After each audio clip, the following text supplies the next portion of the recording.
back to Captain Sully. I wanted to know if the geese had been misaligned.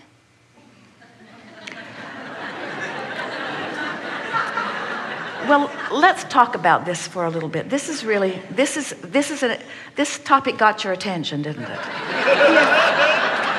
And it's your fault.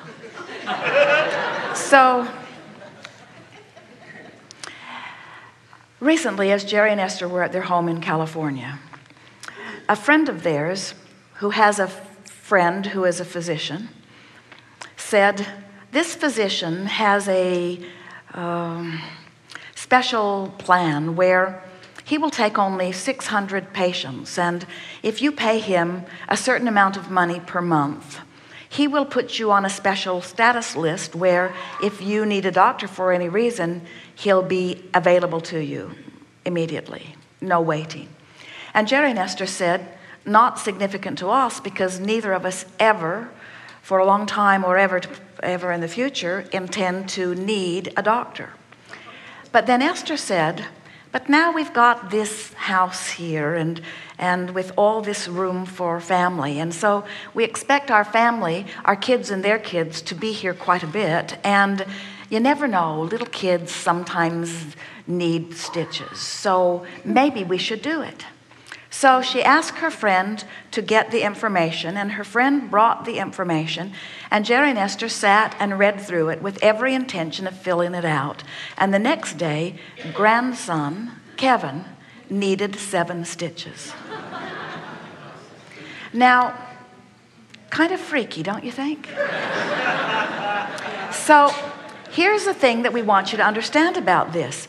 Did Jerry and Esther, with their attention to a 24-hour stitcher-upper, did they cause Kevin to need stitches? Not exactly.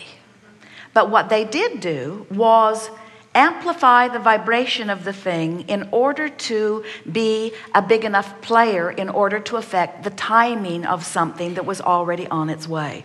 Does that make sense to you? Yes. What creation is, whether you call it negative creation or positive creation, what it always is a rendezvousing of cooperative components. So anytime you focus upon something, wanted or unwanted, you become a cooperative component so that you can actually begin to contour the energy in the same way that a sculptor sculpts clay. It is not so different from that. So when there is a convergence of thought that is significant enough that it can affect a physical outcome, there are a lot of players in the process. And yes, the geese were part of that process too. In other words, they were close enough that they were drawn in.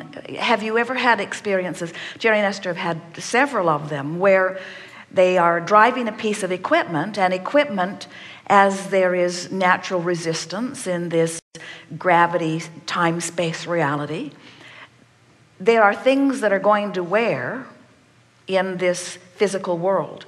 But the timing of their reaching the point of breaking or wearing out or wearing through is a variable that can be dramatically affected by focus. So, for example, someone who has a vibrational attitude of well-being is someone who, if there is a breakdown, has it at a convenient time in life, has it at a time when it doesn't delay them in such a way that they miss things that are important. While someone who is more pessimistic about the way things are turning out has those rendezvous with those kinds of things at awkward, inconvenient, uncomfortable times. You see what we're getting at? Mm-hmm.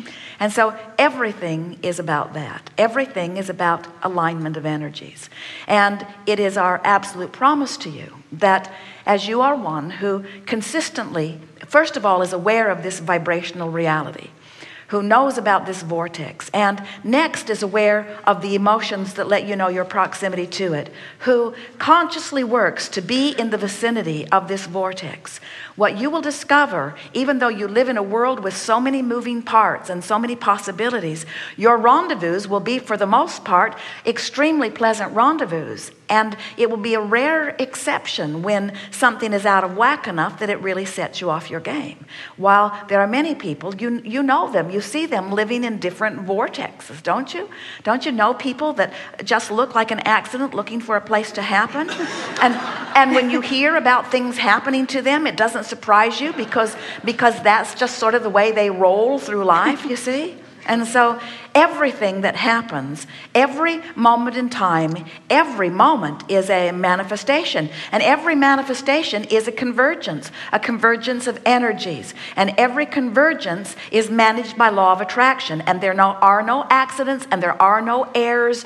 The law of attraction is always consistently accurate and rational and just every single time, no exceptions. Thank you.